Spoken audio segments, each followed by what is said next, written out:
life, I feel that I have given what I could. But whatever I've given has come back to me tenfold. You cast your bread on the water and it comes back, you know, enriched. And in my lifetime, I feel that this has happened to me over and over again.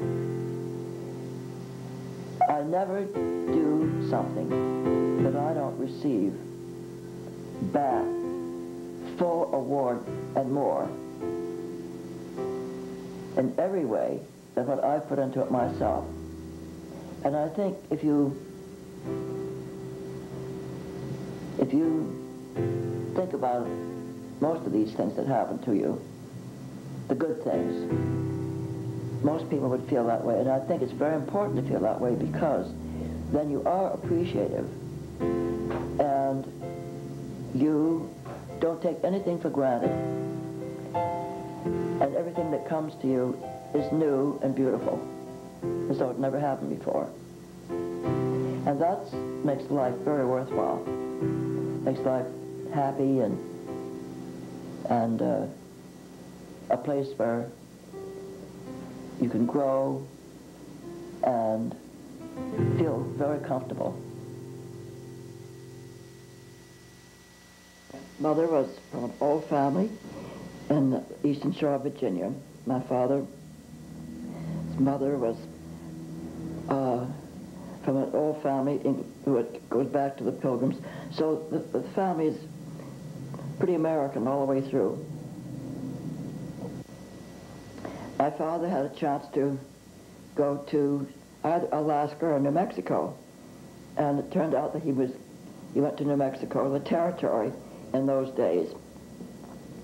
And he decided after he'd been there a year that he was going to stay there.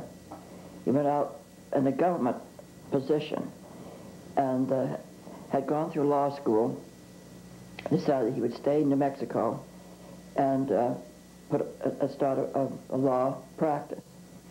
So in 1907, we went out to New Mexico, and that's why I call myself a territorial girl, because New Mexico wasn't a state until 1912. My mother was not a college graduate. My father went to Harvard and graduated in the class of 1898.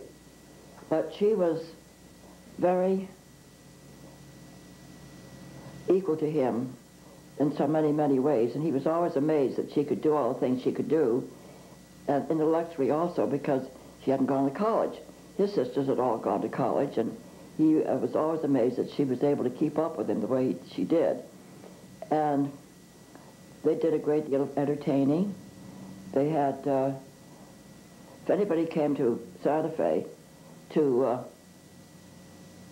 anything at all almost, who came from New England, almost always there was an introduction to my father. And we met very interesting people, and we were always, because there was no good hotel in town, so they often stayed with us, or at least they always had a meal or two with us. And my brother and I were allowed to come to the table if we didn't talk very much. And we learned very early not to talk, because if we listened, we heard something much more interesting than what we could say to each other.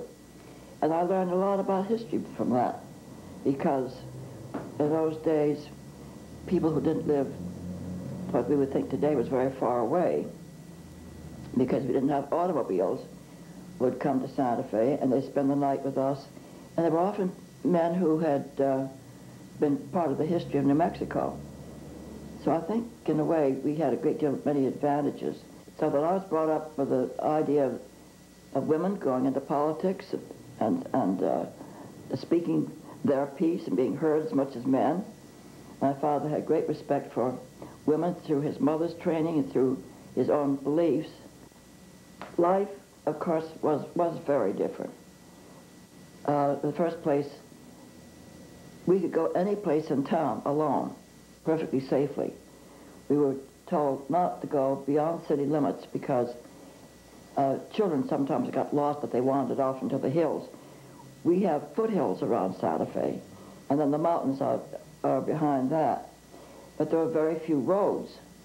But once in a while there was a a road where the people went out to gather wood. But of course, most of the transportation was with horse and carriage. Automobiles did not come to Santa Fe as early as they did to the east, and of course, it was 1910 before there were very many automobiles. And automobiles out there had a hard life because the roads were terrible. We had no paved roads. And of course, there were no movies. Once in a while, we had plays, that sometimes we put on plays ourselves. But there wasn't any kind of entertainment such as children today are used to.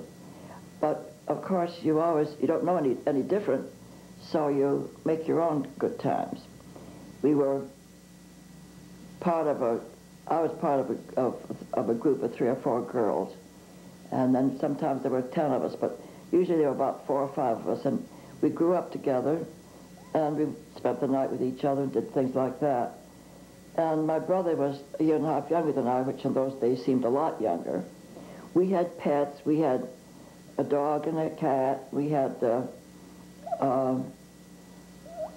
burros, which children today wouldn't understand very well. But they're small donkeys. And we had a horse. And sometimes we rode the horse. Sometimes I rode the horse to school even. And we had 2 burros for a while. Then we had a mother burro, and she produced a baby, so that we always had a lot of fun with that baby burro. And I think life was very simple, much simpler than it is today. But we went to school, of course, and we walked a mile to school and a mile back.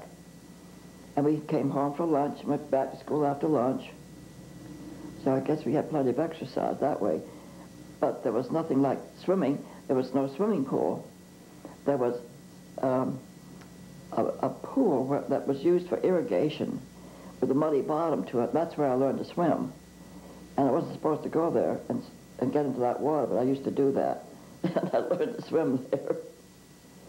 But we had very, very few of what we think today would be, the children today would think were absolutely essential.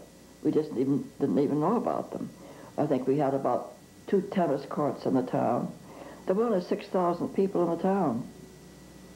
And about 2,500 Americans, white people, or Anglos, whatever you want to call them, and the rest were Mexicans or people of Spanish descent.